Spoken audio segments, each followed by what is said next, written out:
자, GIS 설비 두 번째 강의를 드리겠습니다. GIS 설비 두 번째 강의에서는요, 경제성, 그 다음에 GIS 설비의 가스 압력 관리, 그리고 SF6 가스의 물리적, 정기적 특성에 대한 내용을 말씀을 좀 드리겠습니다. 자, GIS 설비의 경제성에 대한 부분은 토지의 가격, 대지의 가격과 상당히 밀접한 관계가 있고요. 그 다음에 건축물의 어떤 형태하고도 관계가 있습니다.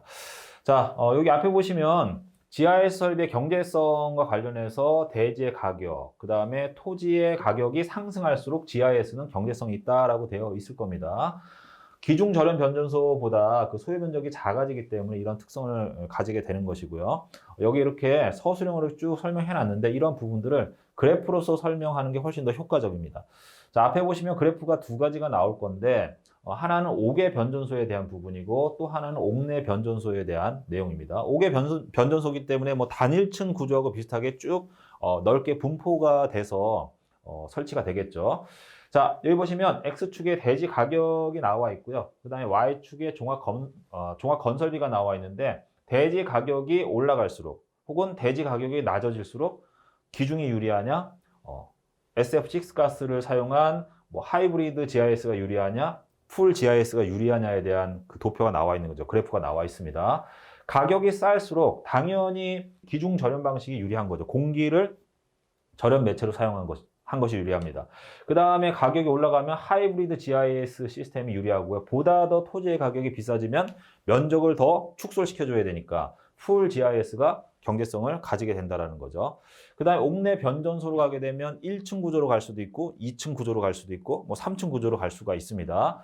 자, 이게 층수가 올라간다라는 것은요. 면적을 토지의 면적, 대지의 면적을 보다 더 적게 사용한다는 얘기가 되겠죠. 따라서 대지의 가격이 비싸질수록 이런 복층 구조로 가주는 게 좋고요. 기중에서 GIS 쪽으로 넘어가 주는 게 좋다라는 의미가 이 그래프에 나와 있는 거죠. 이렇게 그림을 활용하셔서 답안지를 작성하시게 되면 팔도 좀 덜 아프고 시간도 절약이 되고 또 시각적으로 봤을 때 채점위원분들이 보셨을 때 훨씬 더 보기 좋은 구성으로 만들어진다라는 거죠.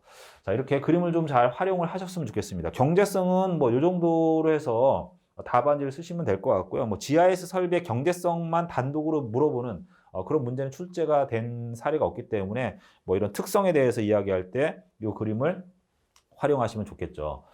자, 그 다음에 GIS 설비 가스 압력 관리에 대한 부분이 나와 있는데 이 압력 관리는요.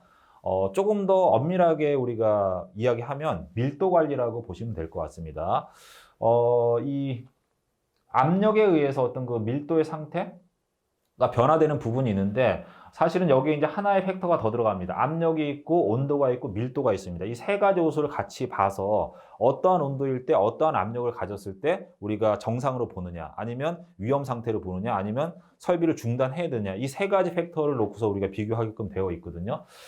밀도라는 것은 뭐 아시겠지만 물질의 단위 부피당 질량이라고 되어 있고요. 결국은 그 탱크 안에 들어가 있는 그 어떤 부피, 공간은 한정되어 있는데 여기서 밀도가 변화가 된다는 건 그 안에 있는 SF6 가스의 질량이 변화가 된다. 즉, 거기에 사용되어지는 그 절연 매체의 양이 변화가 있는 거기 때문에 압력보다는 밀도를 철저히 관리해야 된다라고 생각을 하시면 좋을 것 같습니다. 자, 이거는 글로서만 설명할 수 있는 게 아니라 뒤에 보시면 그래프가 나오는데 이 그래프를 가지고 좀 이해를 하시는 게 좋고요. 답안지에도 이 그래프를 그려 넣으시고 여기에 여러 가지 그 추가 설명, 부연 설명을 좀 해주시는 게 높은 점수를 받으실 수 있을 것 같아요.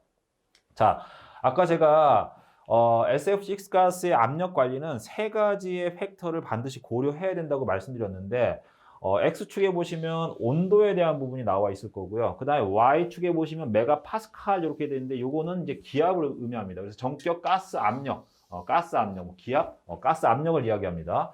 그 다음에 여기 보시면 밀도라는 요소가 하나 더 들어가 있어요. 자, 밀도에 보시면 마이너스 62, 아니고 62, 죄송합니다. 62, 55, 48, 35.8, 35 쭉 밀도에 대한 크기가 나와 있는 거죠. 자, 이건 뭘 의미하냐면 얘가 예를 들어 35.8이라는 밀도의 값을 가지고 있었을 때 이 온도의 변화에 따라서 그 탱크 안에 SF6 가스의 압력이 이렇게 변화가 되고 있다는 걸 이야기하는 겁니다. 무슨 말인지 하셨죠? 자, 이러한 변화 상태를 이야기하고 있는데 예를 들어서 지금 현재 온도가 20도씨라고 가정을 했을 때 얘가 정상적인 압력은 밀도는 35.8의 값을 가지고 있어야 됩니다. 가지고 있어야 되는데 이 20도씨에서 35.8kg/m 메타 세제곱의 값을 가지고 있으려면 이런 밀도를 가지고 있으려면 얘의 압력은 0.5 메가파스칼 정도를 유지하고 있어야 된다는 얘기예요. 그런데 이 가스가 SF6 가스가 외부로 누출이 되게 되면 압력이 떨어지겠죠. 압력이 떨어졌다는 건 방금 제가 뭐라고 말씀드렸죠?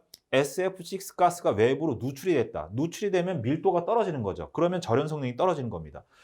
어느 정도 이 값이 이 압력이 떨어지게 되면 밀도가 저하한 거기 때문에 이때는 뭘 하느냐? 경보를 울리게 돼 있는데 이 경보를 울리는 기준이 정격 압력보다 0.05 메가파스칼만큼 감소가 되게 되면 경보를 울립니다. 일단은 주의를 주는 거예요. 운전을 하되. 그런데 여기서 압력이 더 떨어져서 이번엔 0.1 메가파스칼까지 빠지게 되면 이때는 폐쇄시키는 거예요. 폐쇄. 정지시킨다라는 거죠. 자, 그런데 이 압력이 예를 들어서 0.5 메가파스칼이다 이렇게 정해져 있는 게 아니라 정격 압력에서 마이너스 얼마? 마이너스 0.5, 마이너스 0.1. 그러니까 마이너스 0.05 죄송합니다. 마이너스 0.05. 얘는 0.1이니까 이거하고 옆에 차이 2배 차이가 나는 거죠. 그래서 요 압력보다 0.05만큼 감소가 되게 되면 밀도가 떨어지는 거기 때문에 경보를 날리는 거고요. 이것보다 마이너스 0.1 메가파스칼만큼 줄어들게 되면 그때는 더 밀도가 떨어지기 때문에 폐쇄를 시키는 거죠. 이해하셨죠? 그래서 얘를 설명할 때 반드시 온도, 그 다음에 가스 압력, 그 다음에 밀도 이 세 가지 요소를 가지고 이야기를 설명하셔야 되는데 결국은 뭐에 대한 감시냐? SF6 가스의 탱크 안의 밀도에 대한 감시다 이렇게 생각을 하셔야 됩니다. 어렵지 않죠? 자, 요 그림을 가지고 제가 말씀드린 거를 이해하시려고 노력을 하셔야 돼요. 제가 자꾸 설명을 드리면 이제 말이 꼬이기 때문에 이 정도로 해서 정리하셔가지고 한번 고민을 좀 해보시기 바랍니다. 자, 이렇게 해서 가스 압력 관리에 대한 부분을 설명드렸고요. 가스 압력 관리는 밀도의 관리다라는 것까지 제가 정리를 해드렸습니다. 자, 다음에는 SF6 가스의 성질에 대한 부분을 다루겠습니다. 자, SF6 가스의 성질에 대한 부분을 설명드리겠습니다. 자, SF6 가스의 성질은 물리화학적 성질과 전기적 성질, 그 다음에 이제 제가 단점에 대한 부분, 이렇게 세 가지로 나눠서 말씀을 드렸을 거고요. 이 SF6 가스의 성질을 명확하게 파악을 하시기 위해선 두 가지 특성을 알고 계시면 돼요. 첫 번째가 원자의 공유 결합이라는 것이고요. 그 다음에 두 번째가 부성가스라는 성질에 대한 부분을 알고 계시면 될 것 같습니다. 자, 제가 이 내용을 설명하면서 원자의 공유 결합에 대한 부분도 간략하게 좀 설명을 드릴 거고요. 부성가스에 대한 특성도 제가 말씀을 좀 드리겠습니다. 자, 물리화학적 성질을 보시면 열 도전성이 뛰어나다. 이거 냉각 효과가 크다는 얘기예요. 열 도전율은 공기의 1.6배 정도가 되는데 강제 냉각 방식을 적용할 경우에는 공기의 4배만큼 커지니까 그만큼 빨리 냉각을 시킬 수 있다는 얘기거든요. 전기 설비에서 그 열적인 특성은요, 굉장히 중요한 특성입니다. 뭐 열에 의해서 어떤 절연체의 어떤 그런 열화라든지 여러 가지 이제 문제가 발생이 되고 또 수명과도 관계가 있기 때문에 열이 발생이 됐을 때 빨리 냉각을 시켜주면 그만큼 전기적인 어떤 그 특성, 뭐 효율, 뭐 이런 것들이 올라가게 되는 겁니다. 열적 냉각 효과가 뛰어나다, 열 도전성이 뛰어나다, 1.6배, 4배 꼭 암기를 해두세요.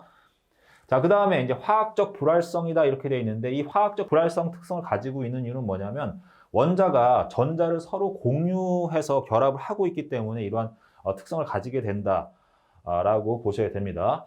자, 원자의 공유 결합이라는 것은 아까도 말씀드렸듯이 예를 들어서 이제 불소에 여기 이제 전자가 이렇게 있고 그 다음에 황에 전자가 이렇게 있습니다. 이 두 가지가 결합해서 같이 공유한다는 얘기예요. 자, 공유하는데 이때 또 이제 특이한 현상이 하나가 발생이 됩니다. 뭐가 이제 발생이 되냐면 이 원자의 최외곽에 있는 전자를 이제 가전자라고 합니다. 가전자라고 하는데 이 가전자의 수가 8개인 원자는요, 굉장히 안정된 특성을 가지고 있습니다. 안정적이다. 변화가 잘 일어나지 않고요. 굉장히 좀 튼튼한 구조라고 해야 될까요? 그런 구조적인 특성을 가지고 있습니다. 자, 그런데 여기 보시면 불소가 지금 가전자의 수가 7개라고 말씀드렸잖아요. 얘가 공유 결합이 되면서 이 전자가 이쪽이 포함해서 결합이 되게 돼요. 그러면 8개가 되기 때문에 가전자가 옥텟 규칙에 의해서 굉장히 안정된 특성을 가지게 되거든요. 이러한 특성을 가지게 되면서 얘가 열적으로, 정기적으로, 화학적으로 굉장히 변화가 되지 않는 불활성의 특성을 가지게 되는 거죠. 공유 결합을 하게 됩니다. 자, 요거를 이제 공유 결합한 상태를 뒤에서 보여드리면 이렇게 되는 거죠. SF6 가스라는 게 F가 6니까 6개가 있는 거죠. 가운데 황이 하나가 있고요.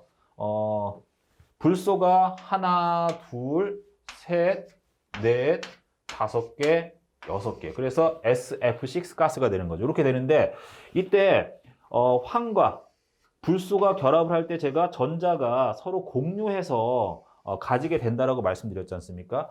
이렇게 함으로써 전자의 그 결속력이 강해지게 되는 겁니다. 이렇게 되면 외부에서 빛이 쏘인다든지 열이 가해진다든지 어떠한 에너지가 가해지게 되더라도 이 전자가 밖으로 빠져나가는 자유전자의 수가 적어지게 된다는 거죠. 그만큼 절연 성능이 좋아지는 거고요. 그리고 이 불소는요. 8개의 가전자를 가지기 때문에 굉장히 안정적으로 그 성능을 유지하게끔 되어 있는 겁니다. 그래서 열을 가해도 어떤 에너지를 가해도 빛을 가해도 전압을 가해도 그 특성이 바뀌지가 않는 거죠. 이게 SF6 가스의 공유 결합과 관련된 이론이다. 어렵지 않죠. 이 정도까지만 아시면 되고요. 이거보다 더 깊게 들어가시게 되면 이제 많은 공부를 하셔야 돼요. 그거는 기술사를 취득하신 후에 그 다음에 하셔야 돼요. 왜? 그러한 부분에 있어서는 기술사 문제에 활용할 일이 거의 없고 이 정도도 여기까지 온 것도 굉장히 많이 들어온 겁니다. 이 정도까지만 하실 것을 권장을 합니다. 자, 공유 결합 어렵지 않죠? 이 정도로 해서 마무리하겠습니다. 자, 그 다음에 또 다른 특성은 뭐냐? 무색, 무치, 무해, 불연성 가스다. 냄새도 안 나고요. 색깔도 없고 몸에도 해롭지 않고 불에도 잘 타지 않습니다. 자, 그 다음에 열적 안정성이 뛰어나다. 아까 제가 원자의 공유 결합으로 해서 굉장히 강한 그런 특성을 가지고 있고 불활성이다라고 말씀드렸지 않습니까? 약 500도씨까지 분해가 되지 않습니다. 자, 그 다음에 녹는 점과 끓는 점에 대한 부분을 제가 이제 앞에 표기를 해놨는데 여기서 중요한 거는 이 끓는 점인 것 같아요. 끓는다는 건 상위 변화가 일어나는 거죠. 액체에서 이제 기체로 바뀌게 되는데 이 온도가 현재 마이너스 50.8도씨인데 반대로 이야기하면 기체에서 액체가 되는 온도도 이 온도란 말이에요.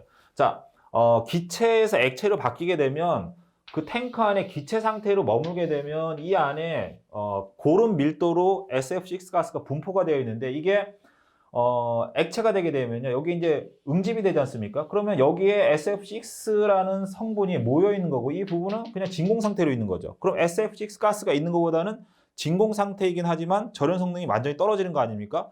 여기서 문제가 되는 거죠. 왜? 우리가 SF6 가스를 쓰면서 각각의 충전부들을 거리를 가깝게 했단 말이에요. SF6 가스가 어떤 전자의 방전을 막아주기 때문에 그런데 얘가 이제 응집이 돼서 이 안에 액체 상태로 모여 있게 되면 이 부분에서 가스가 없는 진공 상태에 있는 부분이 절연 성능에 문제가 발생이 되는 거죠. 그래서 온도가 이 온도 이하로 내려가지 않게끔 보온을 해준다든지 아니면 뭔가 열을 가해서 증기로 만들어줘야 돼요. 증기가 아니라 기체로 만들어줘야 됩니다. 이런 마이너스 50.8도씨라는 온도는 일반적인 상태에서 발생되는 게 아니라 어떤 그런 그 산악 지역이라든지 아니면 북극이라든지 온도가 굉장히 낮은 지역에서 이런 현상이 발생이 되겠죠. 그래서 그런 지점에서는 뭔가 이제 그 액화되는 걸 방지해주는 그런 장치를 적용해줘야 됩니다. 자, 특징에 대해서 말씀드렸습니다. 그 다음에 전기적 성질을 좀 볼까요? 자, 전기적 성질에 대한 부분 보겠습니다. 첫 번째가 절연 내력이 높다. 이 절연 내력이 높다에 부성가스라는 말이 들어가 있고요. 그 다음에 전리된 자유전자를 포획한다라는 말이 나와 있고 그리고 SF6 가스의 압력이 1기압일 경우에는 절연 내력이 공기의 2.5배에서 3배 정도, 3기압일 경우에는 절연류와 대등한 수준이다 이렇게 되어 있습니다. 자, 제가 노란색으로 표시한 부분은 정리를 해두시고 체크를 해두시고 암기를 해주셨으면 좋겠어요. 1기압, 그 다음에 3기압이라는 얘기가 나오고 그 다음에 부성가스라는 말이 나옵니다. 자, 이 부성가스에는 이제 비탄성 충돌이라는 개념도 포함이 되어 있습니다. 전자가 그 SF6 가스에 이제 부딪히면 탄성 충돌에서 이제 튕겨 나가는 현상이 발생이 되는데 SF6 가스에는 그런 성질이 없지만 일반적인 어떤 원자나 분자는 전자하고 부딪히면 충돌이 일어나면 탄성 충돌 현상이 발생이 됩니다. 자, 그런데 SF6 가스 같은 경우에는 탄성 충돌이 아니라 그냥 흡수를 해버리는 거죠. 그리고 이러한 현상하고 좀 그 연관성이 있다고 보고 있는데 자유전자들은 이제 포획을 해서 더 이상 전자의 흐름이 증가가 되지 않도록끔 막아줍니다. 뭐 전자의 흐름을 막아준다라는 건 전류가 흐르지 못하도록끔 한다라는 이야기인 거거든요. 전류가 흐르지 못한다. 그러면 다시 뭐 절연체의 어떤 성능으로 본다라고 하면 절연 성능이 좋아진다라는 의미로 받아들일 수가 있는 거죠. 뭐 이런 것들이 이제 부성가스의 어떤 특성이라고 보고 있는 거고요. 뭐 논문이나 이런 자료에 보면 질소가스를 일부 포함을 시키면 저런 부성가스의 성질이 더 강해진다라고 나와 있습니다. 그래서 뒤에 보시면 어떤 그런 그 아까 제가 SF6 가스 액화 방지에 대한 부분을 잠깐 말씀드렸는데 이 액화 방지를 하기 위해서 질소가스를 추가를 해서 이러한 현상을 방지해주고 억제해준다라고 되어 있고요. 여기에는 부성가스로 만들어주는 성질도 더 강화를 시켜준다라고 보실 수도 있을 것 같습니다. 자, 여기에 대한 부분 제가 충분히 말씀드렸습니다. 부성가스에 대한 부분은. 그 다음에 압력에 대한 부분을 설명드릴 건데 1기압하고 3기압에 대한 부분인데 요거는 어떻게 이해를 하시면 좋냐면요. 제가 앞전에 풀 GIS 하고요. 그 다음에 하이브리드 GIS, 그 다음에 CGIS 이 세 가지에 대해서 말씀드렸을 거예요. 자, 이 CGIS는요, 압력이 0.5에서 1기압 정도의 SF6 가스의 압력을 이용한다라고 말씀드렸는데, 이 1기압 정도의 압력을 가지게 되면 공기의 2.5배에서 3배 정도의 절연 성능을 가지기 때문에 그냥 기중 절연 내체보다는 절연 간격을 줄일 수가 있어요. 그래서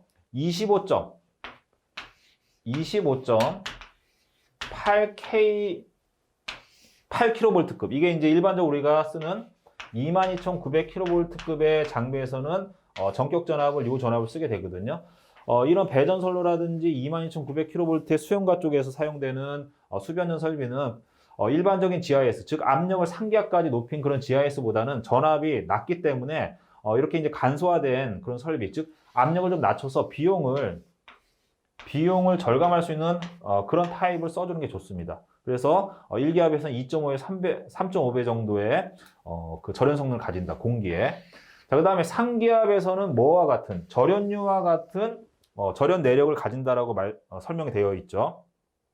자, 앞에 제가 압력과의 관계에 대해서 말씀을 드릴 때, 뭐 3에서 한 6기압 정도, 앞에서는 0.3에서 0.6 메가 파스칼 이렇게 돼 있는데 0.1 메가 파스칼이 1기압 정도 되지 않습니까?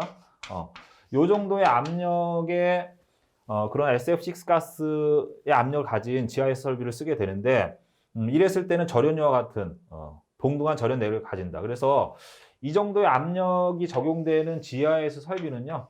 154, 345, 765kV급의 초고압 설비 쪽에서는 저렇게 높은 압력으로 써줘야 됩니다. 그래야지만 이 간격을 줄일 수가 있어요. 이런 것들이 이렇게 적용이 되는 거죠. 앞에 있는 내용과 뒤에 있는 내용들이 서로 매칭이 돼서 이렇게 묶여가게끔 정리를 계속 해주시면 볼 때마다 자꾸 생각이 나니까 잊어버려지지가 않는 거죠. 이렇게 해서 뭔가 앞뒤를 좀 맞춰주시고 숫자는 딱 정확하게 맞아 떨어지지 않아도 돼요. 이런 게 대략적으로 러프하게 이렇게 들어간다. 아니면 좀 안 맞으면 조정해서 맞춰도 어느 정도 맞춰놔도 상관이 없습니다. 자, 절연 내력이 높다에 대해서 제가 좀 길게 말씀을 드린 것 같아요. 그 다음에 소호 능력이 뛰어나다. 이거는 앞에서 말씀드린 부성가스라는 어떤 특성하고요. 그 다음에 원자의 공유 결합에 의한 특성이 여기서 이제 그 능력을 발휘를 하는 거죠. 자, 그래서 두 번째 특성인 소호 능력이 뛰어나다. 자, 이 부분은요, 원자의 공유 결합하고 부성가스의 그 특성이 잘 나타난, 그 특성을 잘 살린 그런 영역이라고 보시면 됩니다. SF6 가스 중에 아크는 기중의 아크보다 안정되고 희정수도 작아진다. 아까 제가 전자를 포획한다. 그 다음에 비탄성 충돌이다. 그 다음에 어떠한 에너지가 가해졌을 때 자기 성능을 그대로 유지한다라는 말씀을 드렸을 겁니다. 그 성질이 여기에 그대로 나타나 있는 거고요. 이렇게 소호 능력이 뛰어나기 때문에 개폐 능력이 뛰어나다. 그래서 어떤 그 차단기로서 이제 사용이 되어지는 거죠. SF6가 차단기가 소호 능력이 뛰어나기 때문에 적용이 되는 거다. 그 다음에 절연 회복도 빠릅니다. 아크의 감소 후의 절연 회복은 공기나 다른 가스보다 탁월하며 근거리 선로 고장, 탈조 차단 등의 가혹한 조건에서도 강하다. 근거리 선로 고장이나 탈조 차단에 대해서는요, 제가 용어 해설집에서 상세히 설명을 드리고 있는데, 이렇게 이러한 차단 조건일 때는 상당히 그 아크도 좀 크게 튀고요. 그 다음에 굉장히 그 단락 전류도 크기 때문에 계통의 뭐 여러 가지 이제 서지라든지 이런 것도 상당히 커질 수가 있습니다. 뭐 근거리 고장이라는 것은 변전소에서 혹은 변전소의 차단기에서 한 1에서 2km 떨어진 지점에서 뭐 지락이라든지 단락 사고가 발생이 된 그런 조건을 이야기하는 거고, 탈조라는 것은 뭐 어떤 그 회전기가 그 위상각이 벌어진 상태에서 이제 너무 동기를 유지할 수가 없으니까, 너무 이게 위상각이 벌어져 있으니까 탈조가 되게 되는데, 이 탈조를 차단하게 되면 상당히 큰 고장 전류가 흐르게 됩니다. 자, 이러한 조건에서도 SF6 가스가 워낙에 좋은 성능을 지니고 있기 때문에 적용을 할 수가 있다라고 보는 거고요. 절연 회복이 아까도 말씀드렸던 뭐 원자의 공유 결합이라든지 부성 가스의 성질이라든지 이러한 특성을 가지고 있기 때문에 빠르게 이제 그 절연 상태를 빠르게 회복을 하는 것이죠. 자, 단점으로는요, 이렇게 좋은 성질을 가지고 있는데 이 SF6 가스 같은 경우에는 이산화탄소 CO2의 23,900배 정도의 온난화 성질을 가지고 있습니다. 굉장히 그 지구 온난화의 어떤 그런 그 현상으로 봤을 때는 안 좋은 그 성질을 가지고 있는 거거든요. 여기에 해당되는 게 이산화탄소, 수소 불화탄소, 그 다음에 과불화탄소가 여기 해당이 되고요. 여기 몇 가지 더 있습니다. 제가 뒤에서 보여드릴 건데, 이런 것들은 이제 환경 규제 물질이라고 해서 관리하게끔 되어 있고요. 이런 성질 때문에 SF6 가스를 다른 절연 매체로 대체를 하려고 노력은 하고 있습니다. 하지만 완벽하게 대체할 수 있는 물질을 찾아낸 것은 아니다. 그 다음에 액화에 대한 부분 앞에서 말씀드렸을 겁니다. 마이너스 50도씨 부근에서 액화 현상이 발생이 되는데, 이런 부분들은 온도가 낮은 지역, 뭐 남극이나 북극 지역, 그 다음에 이제 고산지대 이런 쪽에서는 액화될 우려가 있거든요. 이런 액화 방지를 위해서 보온을 한다든지 아니면 온도를 조금 이제 올려줄 수 있는 그런 장치들을 설치해서 액화가 되지 않도록 해줘야 된다. 액화가 되면 당연히 그 액화가 돼서 기체가 없어진 그 영역에 그 진공 상태가 되면서 절연 성능이 굉장히 많이 떨어지겠죠. 액화 온도가 높아 저온 지방에서 보온 장치를 구비하거나 액화 온도가 낮은 질소가스를 혼합하여 사용한다. 이 질소가스를 넣게 되면 아까 제가 부성가스의 어떤 그런 성질이 더 강화가 된다라고 말씀드렸을 겁니다. 이런 부분도 논문에 나와 있는 거고요. 그렇다고 해서 뭐 논문을 또 찾아보실 필요는 없어요. 제가 말씀드린 이 정도 수준까지만 쓰셔도 좋은 점수를 받으실 수가 있습니다. 자, 환경 규제 물질과 관련된 내용들은 여기 나와 있지 않습니까? GWP에 대한 부분은 이거는 정리해가지고 암기해 두시면 좋을 것 같아요. 왜냐하면 이 환경에 대한 부분이 자꾸 이제 우리가 안 좋아지기 때문에 이런 그 관련 규정이라든지 법이라든지 기술이 새롭게 나오고 있고, 또 전기 쪽에서도 환경에 대해서 생각을 안 할 수가 없지 않습니까? 중요한 요소이기 때문에 지구 온난화와 관련된 부분은 꼭 정리해서 적어 두시고요. 아까 말씀드렸던 SF6 가스는 이 CO2의 온난화 지수를 1이라고 보면 23,900이니까 엄청나게 높은 그 온난화 그 성향을 가지고 있는 거죠. 자, 이렇게 해서 환경 규제와 관련된 내용까지 제가 설명을 다 드렸고요. GIS 설비에 대한 모든 내용도 제가 다 말씀드렸습니다. 자, 여기서 이제 빠진 거는 예방 진단에 대한 부분인데, GIS 설비의 예방 진단에 대한 내용은 뒤에 장에서 제가 별도로 정리해 놨습니다. 그 내용을 가지고 또 상세하게 말씀을 드리도록 하겠습니다. GIS 설비 강의는 여기서 모두 마무리를 하겠습니다.